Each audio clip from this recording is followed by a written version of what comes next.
Bonjour, est-ce que je peux vous aider pour quelque chose peut-être?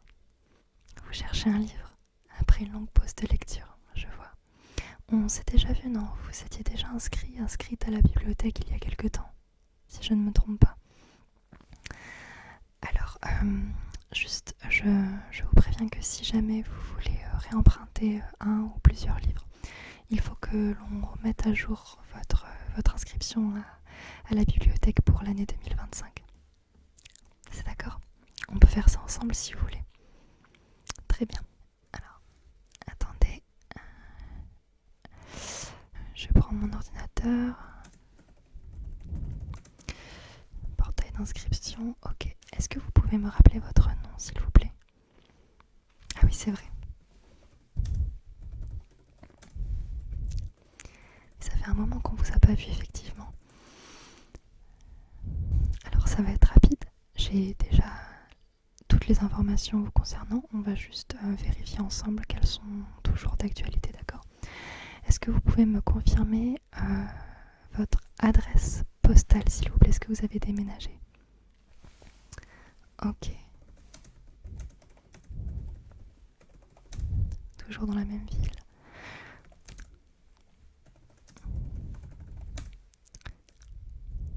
Ok. Numéro de téléphone et adresse mail, s'il vous plaît. Mhm. Mhm.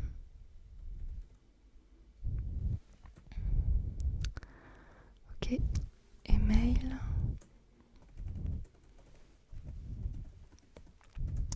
.com ou .fr? .com, ok. Ok, ben je crois que c'est tout bon. Est-ce que vous souhaitez emprunter? Vous savez pas encore? Vous avez besoin que je vous conseille peut-être? Alors dites-moi, je vous écoute. D'accord, donc principalement de la fiction. C'est vrai que c'est plus simple pour se remettre à la lecture que de la poésie ou un essai. Ok, et vous n'avez pas peur des gros romans? Vous préférez que je vous propose essentiellement des petits livres? Ce serait peut-être moins fastidieux au début. Mhm. Ok, et j'ai quartier libre? Ah non, dites-moi. De la littérature étrangère pour changer un peu. On en a plein ici, donc c'est parfait. Ok, d'autres critères de sélection? Non, ok. Alors, je vais réfléchir et je reviens vers vous, d'accord?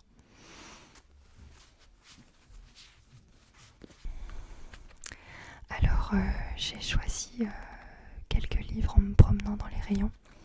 Vous me direz ce que vous en pensez, si vous souhaitez en emprunter un ou deux à la fin de ma petite présentation. Voilà, ce sont de petits livres, de la fiction, comme vous m'avez dit, et uniquement de la littérature étrangère, de différents auteurs et autrices que peut-être vous connaissez ou non. En tout cas, voilà, je pense que ça correspond plus ou moins à ce que vous vouliez. Vous êtes d'accord pour que je vous les présente un petit peu ou vous préférez les regarder vous-même? Ok, super. Alors, juste, je ferme ça sur mon ordinateur. Ok, c'est bon. Alors, vous m'aviez pas donné d'indication quant à l'atmosphère des fictions que vous aimiez lire. Donc j'ai pris un peu plusieurs différents types d'ambiances, différentes esthétiques. Et puis peut-être que vous accrocherez davantage avec l'une d'entre elles. Ce sera à vous de me dire. Pour commencer, j'ai pensé à deux petits livres de Virginia Woolf. Je vous les montre.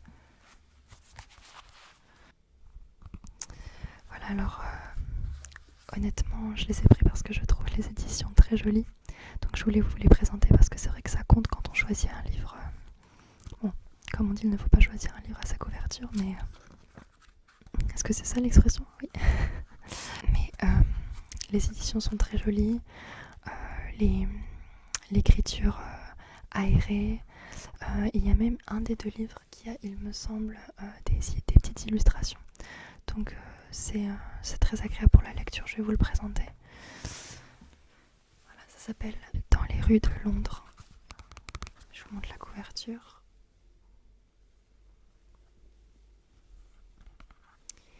Avec deux petites chaussures qui dépasse juste ici.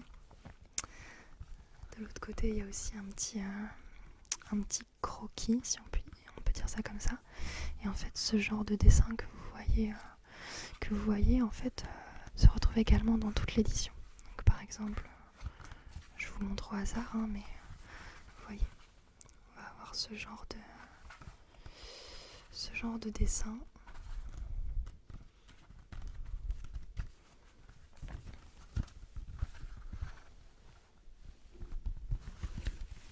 Sur chaque page, donc c'est très joli.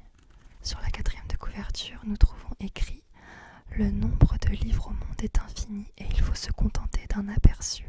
Hocher la tête et poursuivre après un instant de conversation, un éclair de compréhension. Tout comme dans la rue, on attrape un mot au passage et d'une phrase au hasard, on fabrique toute une vie. Très poétique, donc voilà, oui, les deux premiers livres que je vous présente de Virginia Woolf donc c'est une narration, mais qui se rapproche parfois de la poésie. C'est un peu le style de Virginia Woolf aussi. Donc je peux vous lire quelques extraits du paratexte. Donc on trouve de l'autre, donc vous voyez là c'est la 4e, et de l'autre côté de la 4e de couverture, on trouve écrit: peut-être nul ne s'est-il jamais pris de passion pour un crayon à papier, mais il est des circonstances où il peut devenir suprêmement désirable d'en posséder un. Des instants où nous sommes déterminés à trouver un objet, une excuse pour traverser la moitié de Londres à pied entre le thé et le dîner. Et pourquoi elle écrit ça, vous allez comprendre. Donc pour rappel, le livre s'appelle Dans les rues de Londres, et donc on a l'éditeur du livre qui écrit pour présenter le texte. Sous prétexte d'aller acheter un crayon, Virginia Woolf sort de chez elle un soir d'hiver pour errer dans les rues de Londres. Cette promenade est l'occasion de diverses rencontres étonnantes, et dans le flux de la ville, au long même des phrases, le réel se mêle à l'imaginaire, les souvenirs se confondent avec le présent. Dans son journal, le 26 mai 1926, Virginia Woolf note: un de ces jours, j'écrirai quelque chose sur Londres pour dire comment la ville prend le relais de votre vie personnelle et la continue sans le moindre effort. Dans les rues de Londres, donc ce livre-ci paraît un an après dans la Yale Review. La traduction d'Étienne d'Aubenesque sert au plus près l'écriture de l'auteur de Mrs. Dalloway et donne, comme rarement aux lecteurs français, l'occasion de se plonger dans le stream de Virginia Woolf, ce flot de langage, ce discours qui avance vers son inconnu comme elle-même dans les rues de Londres. Antoine Desailly a choisi de s'attarder sur des bribes d'objets auxquels habituellement nul ne prête attention, glanés au cours de ses promenades urbaines. Ces bouts de rien deviennent le sujet précieux des dessins méticuleux qui l'égrènent au fil des pages, traçant une cartographie personnelle du périple de Virginia Woolf. Donc voilà, vous avez une très jolie édition d'un petit récit qui se présente comme le flux de pensées que l'autrice a au fur et à mesure de sa promenade dans la ville de Londres. Édition donc illustrée. C'est vraiment très poétique, très, très joli. Et je pense que ça peut être très agréable pour reprendre la lecture tout simplement.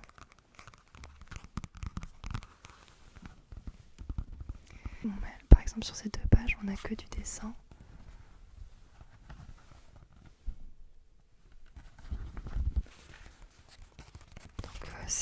Ces dessins rythment la promenade racontée comme ils rythment la lecture. Ça permet peut-être un petit peu de souffler aussi, de respirer, quand on n'a plus l'habitude de lire sur le long terme.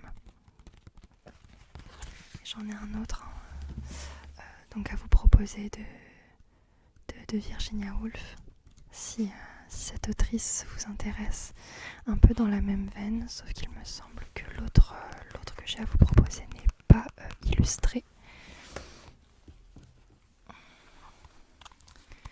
C'est celui-ci qui s'appelle Le temps passe.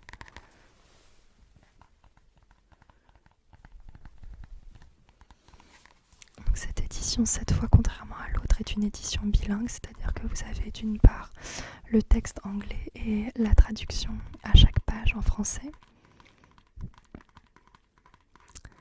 Et on a donc une citation du texte en 4e de couverture qui permet de donner une première impression du texte, encore une fois très poétique, peut-être encore plus que le premier que je vous ai présenté. Je vous le lis.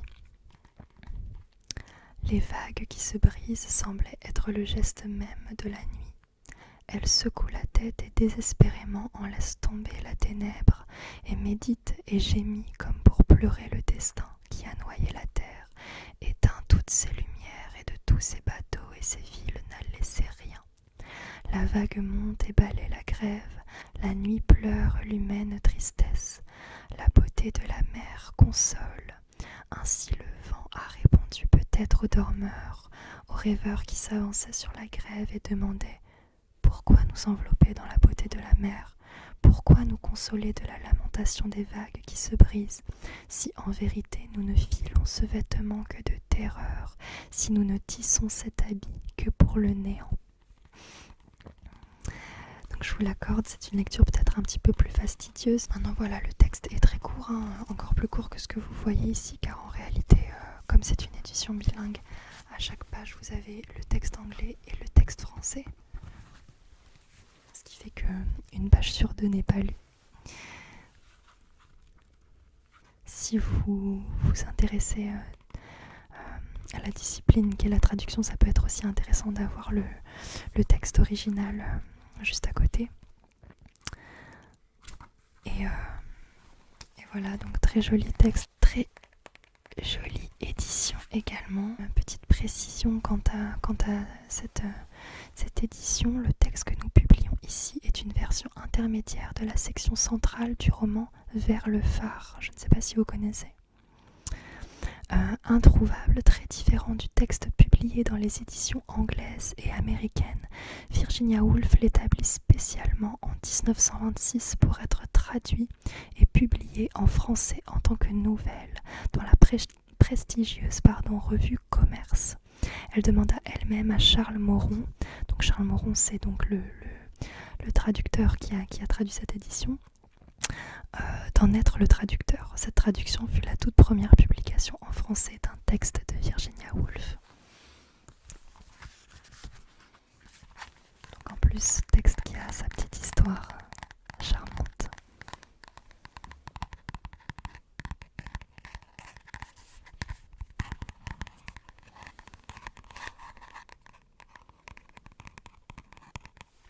J'adore le papier cartonné comme ça.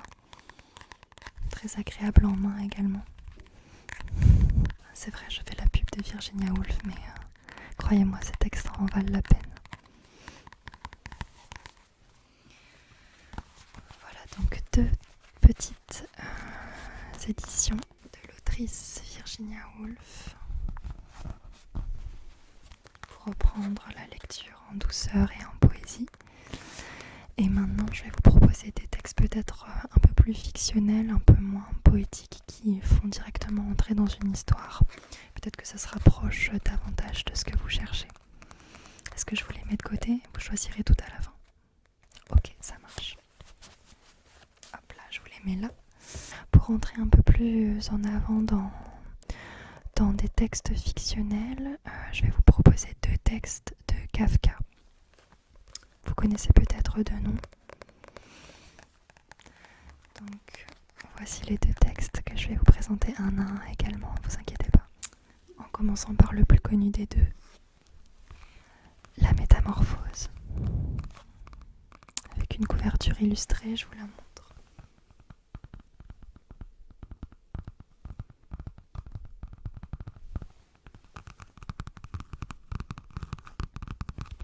Donc, Kafka qui était un écrivain tchèque qui écrivait en allemand. Et donc encore une fois, on a ici ce sont des éditions traduites, l'une uniquement en français. Il me semble que l'autre livre a les deux langues, voilà, en allemand d'un côté et en français de l'autre. Je vous le montrerai tout à l'heure.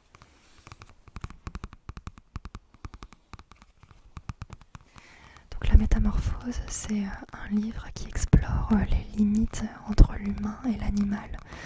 Une petite fiction avec des enjeux philosophiques, somme toute. Je vais vous lire la 4e de couverture pour que vous ayez une petite impression, sans que ça en dise trop. Donc, lorsque Grégor Samsa, qui est donc le personnage principal de ce livre, s'éveille un matin après une nuit agitée, il doit se rendre à l'évidence. Il est doté d'une épaisse carapace d'où s'échappent de pitoyables petites pattes.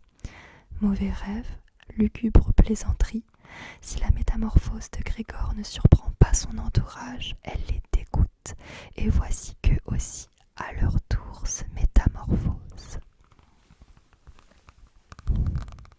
Beaucoup de suspense. L'incipit de ce livre est très connu, si vous voulez on peut le lire ensemble pour que ça vous donne une idée peut-être plus précise. Donc l'incipit c'est le début donc de l'histoire. Je peux vous lire les premières lignes. Donc la première phrase très connue en effet: en se réveillant un matin après des rêves agités, Grégor Samsa se retrouva dans son lit, métamorphosé en un monstrueux insecte. Et pour la petite anecdote, comme on ne sait jamais exactement en quel insecte ce personnage est métamorphosé, les différentes traductions proposent différents termes. Là on a monstrueux insecte, mais dans d'autres textes on va avoir, il me semble, cafard et d'autres groupes nominaux pour désigner le monstre qui est devenu Grégor Samsa. Donc intéressant pour montrer justement qu'on ne connaît jamais exactement l'identité parfaite. Grégor Samsa reste une identité trouble tout au long de l'histoire, et c'est ce qui donne son esthétique au texte. Alors donc oui, par contre on est dans une atmosphère un peu plus troublante, un peu plus sombre que ce que je vous ai proposé précédemment. Donc je continue la lecture, excusez-moi, je suis bavarde. Donc en se réveillant un matin après des rêves agités, Grégor Samsa se retrouva dans son lit, métamorphosé donc en un monstrueux insecte. Il était sur le dos, un dos aussi dur qu'une carapace, et en relevant un peu la tête, il vit bombé, brun, cloisonné par des arceaux plus rigides, son abdomen sur le haut duquel la couverture, prête à glisser tout à fait, ne tenait plus qu'à peine. Ses nombreuses pattes, lamentablement grêlées par comparaison avec la corpulence qu'il avait par ailleurs, grouillaient désespérément sous ses yeux. « Qu'est-ce qui m'est arrivé ?» pensa-t-il. Ce n'était pas un rêve. Sa chambre, une vraie chambre humaine, juste un peu trop petite, était là tranquille entre les 4 murs qu'il connaissait bien. Et je vais m'arrêter là pour l'incipit pour que vous puissiez découvrir par vous-même la suite de cette petite histoire.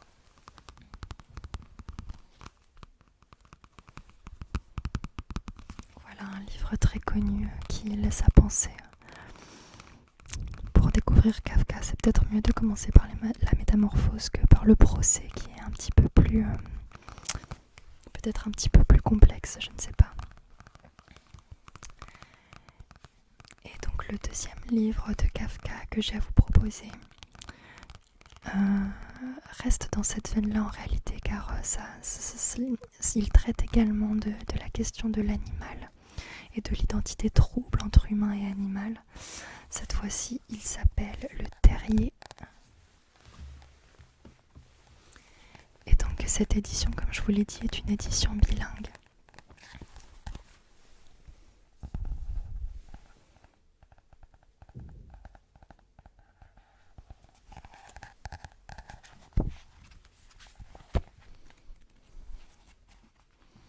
Avec chaque page la version allemande originale et la version traduite en français. Le Terrier qui en réalité est un texte inachevé. C'est une forme de spoil, je l'admets. Mais bon, vous serez prévenus, comme ça on n'a pas le fin mot de l'histoire. Mais de toute façon, pour celui-ci, on est moins sur une histoire avec un début et une fin que sur la métamorphose. qui est vraiment une petite fiction à part entière. Ce livre-là, Le Terrier donc, est davantage un texte qu'on lit comme un flux. On se retrouve plongé dans l'esprit d'un être dont on ne sait exactement s'il est un être humain ou un être animal. Et donc l'inachèvement du livre pose moins problème que si ça avait été pour un texte avec une histoire avec des péripéties, etc. Je vais vous lire la 4e de couverture. Nulle anecdote, nul autre personnage que le narrateur, hors cet intrus à la réalité hypothétique qui vient soudainement perturber le silence du terrier. Encore que plus on avance dans le récit, plus on a le sentiment que le terrier est lui aussi un personnage. La solitude, avec ses bienfaits évidents et ses méfaits éventuels, est le thème principal du terrier. Cette image du terrier, et plus généralement celle de l'enfouissement, comme symbole de la solitude, revient souvent sous la plume de Kafka, tant dans sa correspondance et dans son journal que dans ses récits. Voilà, donc on reste dans une atmosphère assez sombre, peut-être glauque si je puis dire. Mais cela peut être votre style et une manière de découvrir par un texte peut-être moins canonique cet immense auteur qu'est Kafka.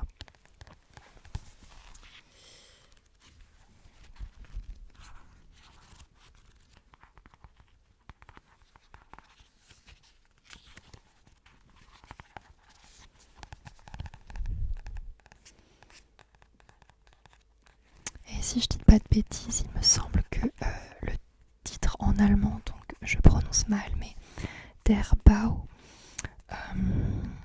est plus ambigu que le terrier. La traduction le terrier fait vraiment le choix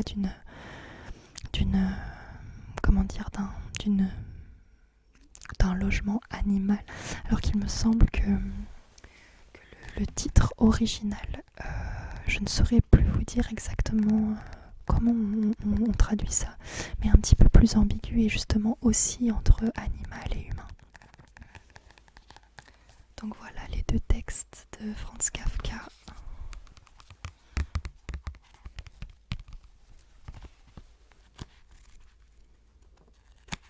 À découvrir si vous ne connaissez pas, je vous les mets également de côté avec les Virginia Woolf, et j'ai encore 2 livres à vous proposer si vous n'en avez pas trop marre.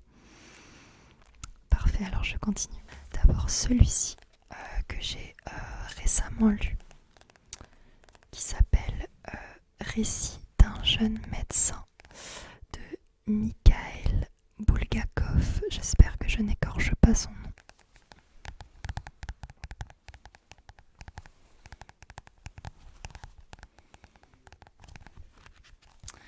Peut-être le texte le plus simple à lire entre guillemets, dans la mesure où en fait il s'agit d'une série de petites histoires qui sont disposées les unes à la suite des autres dans cette édition, mais qui ne se suivent pas nécessairement les unes les autres. Donc si vous voulez, c'est comme des chapitres d'un livre, mais autonomes. Et donc vous pouvez lire par exemple une historiette par jour, une petite nouvelle par jour. Ça peut être sympa quand on reprend doucement la lecture.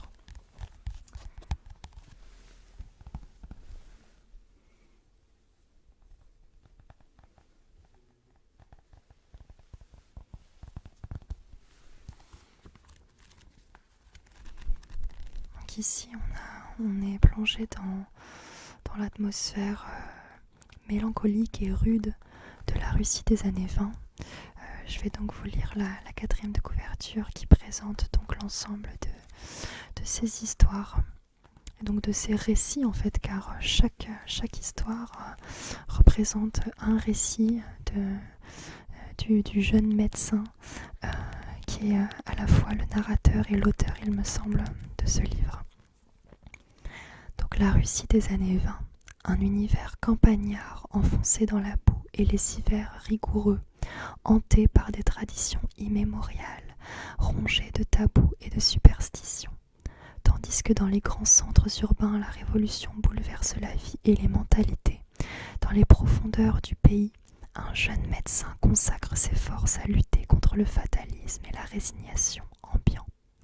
Cette nouvelle raconte avec brio l'ordinaire de sa vie, où le pathétique sans cesse côtoie le drame, mais aussi parfois le grotesque et la farce. Un accouchement difficile, une intervention chirurgicale délicate, un voyage au cœur d'une violente tempête de neige pour rejoindre un malade éloigné. Le moindre épisode, la plus mince anecdote tirée du quotidien, revêt sous la plume de Bulgakov la puissance de l'extraordinaire.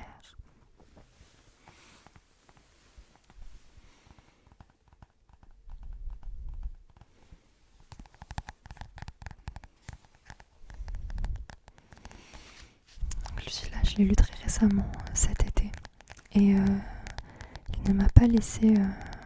franchement, ça m'a personnellement beaucoup plu. Et comme je vous ai dit, quand on reprend la lecture, c'est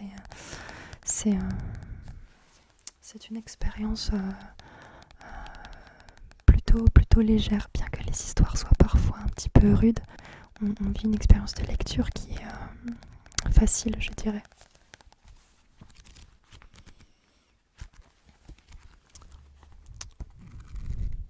Au début, j'ai eu du mal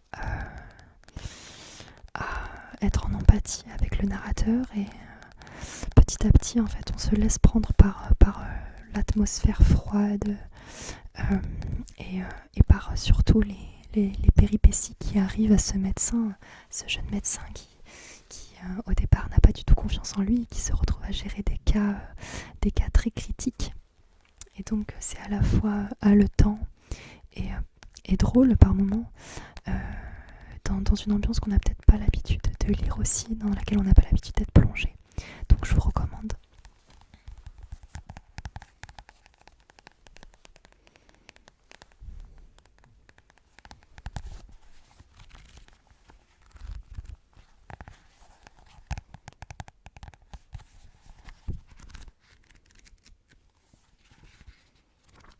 Pour vous lire quelques titres. Donc voilà, la première des nouvelles s'appelle La serviette brodée d'un coq. C'est à chaque fois des nouvelles d'une dizaine, quinzaine de pages, pas plus.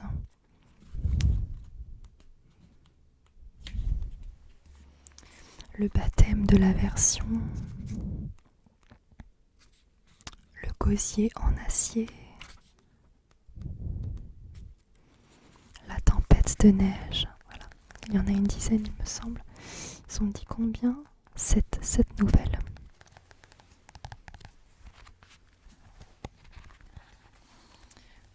Voilà, c'était l'avant-dernier livre que j'avais à vous proposer. Il en reste un. Une fiction également. De Stefan Zweig, qui s'appelle Les deux sœurs. Donc là en plus c'est un tout petit livre et on a 2 textes en un livre. C'est le texte dont je veux vous parler, c'est Les deux sœurs. Mais il est précédé dans cette édition d'une histoire au crépuscule du même auteur. Voilà pour la couverture. Colorée, à la différence un petit peu des autres, qui étaient peut-être un petit peu plus sombres. Donc ici c'est une fiction, mais qui a également une dimension philosophique, avec qu'on peut presque lire en fait comme une parabole philosophique. Je vais vous lire la 4e de couverture, qui ici cite une phrase du livre. Dans chaque cœur ici-bas circulent d'étranges sentiers de contrebande entre le bien et le mal, la chair et l'esprit. Et il s'avéra bientôt que c'était précisément cette dualité d'une nature inattendue qui menaçait la paix des âmes. Car comme les jumelles, malgré une conduite extrêmement dissemblable, restaient à peine distinguables physiquement, ayant même silhouette, même couleur d'yeux, même sourire et même charme, quoi de plus naturel à ce que naquit chez les hommes de la ville un trouble passionné. qu'il s'attache à la rivalité entre sœurs jumelles ou aux premiers émois d'un adolescent, Zweig touche dans ses récits enchâssés au plus ténu des mouvements intérieurs. Donc les deux sœurs, c'est l'histoire d'une compétition émergente entre deux sœurs jumelles qui se ressemblent beaucoup physiquement mais que tout oppose d'un point de vue de la personnalité morale, si on peut dire.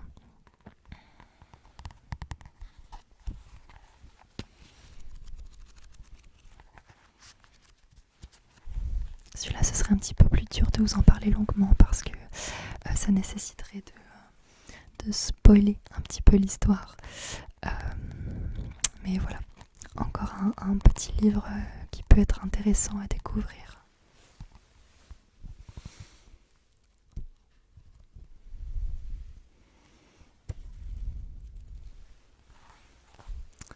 Ah oui, vous pouvez tout à fait les lire ici si vous ne voulez pas les emprunter.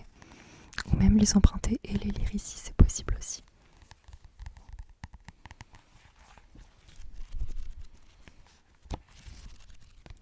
Alors, est-ce qu'il y en a un qui a particulièrement retenu votre attention? Je vous les remontre tous. Faudrait pas que je les lâche. Les voici.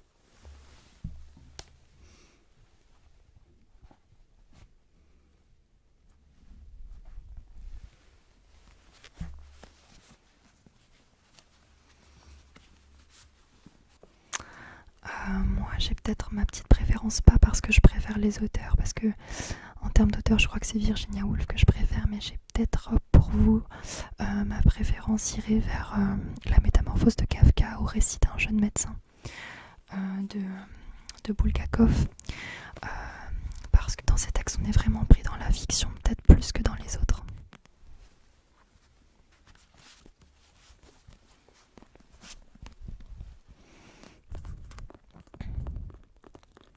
Ce qu'on peut faire, écoutez, c'est que je vous les laisse tous à côté. Et puis, vous pouvez continuer vous aussi à vous balader dans la bibliothèque, il n'y a pas de souci. Puis vous emprunterez auprès de mes collègues ou de moi si je ne suis pas occupée avec un autre usager de la bibliothèque au moment où vous avez besoin d'emprunter. Vous pouvez venir, voilà, et on inscrira vos emprunts. Tenez. Donc c'est 1 mois renouvelable. S'il se trouve que vous avez un retard de rendu, vous aurez des pénalités, c'est-à-dire que vous ne pourrez pas emprunter de nouveaux livres pendant autant de temps que les jours de retard. Maintenant, si vous venez me voir à la bibliothèque et que vous m'expliquez, je pourrais manuellement changer ça dans l'ordinateur de sorte que vous puissiez emprunter de nouveau. D'accord ? Eh bien, avec plaisir. Au revoir, à bientôt, et n'hésitez pas à revenir vers moi si vous avez besoin d'aide ou d'un conseil. C'est avec plaisir. Au revoir.